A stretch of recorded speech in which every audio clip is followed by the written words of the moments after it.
Hi guys, this is Mommy Lisa and welcome to my vlog. So guys, dahil it's my son's birthday today, it's Tunying's birthday today, so naghanap na naman kami ng pagkakainan namin. And special thanks pala kay Lakwatsa sa Kuwait dahil nagpadala siya sa amin ng pangkain. So naghanap kami dito sa Montalban kung saan mura at talagang masarap ang kakainan. So nakarating sa amin ang balita about DK.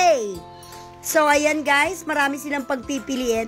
And on the spot, pag umorder ka, on the spot nilang niluluto. So, syempre, dahil birthday ni Tunying, siya ang pinapili ko kung ano ang kanyang gusto. So, nakikita nyo guys, umaapoy-apoy pa. Oh, talaga naman.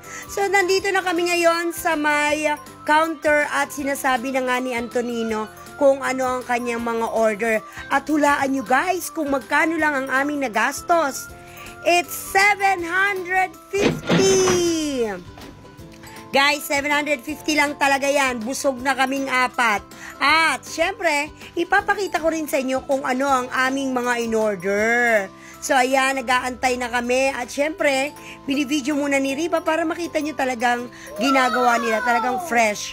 So, ayan na ang aming in-order. Syempre, seafood, fried rice, liempo at pusit. So, yan. Tapos may mga sausawan din. Alam nyo ba guys, napakamura lang yan ha. Mamaya sasabihin ko sa inyo. Tapos eto na yung aming buttered shrimp. Yung buttered shrimp nila guys, good for 2 to 3 persons na yan. Kahit yung pusit nila talagang yung buttered shrimp ay 250. Yung seafood fried rice ay 180. Yan, 180 yan guys. Tapos, yung pusit ay 150. Pusit na napakalambot guys. Alam niyo naman, pustiso ang Mami Lisa, pero talagang nanguya-nguya ko yan. Tapos, yung aming liempo ay 120. At saka isang red juice. Ayan, so yun na guys.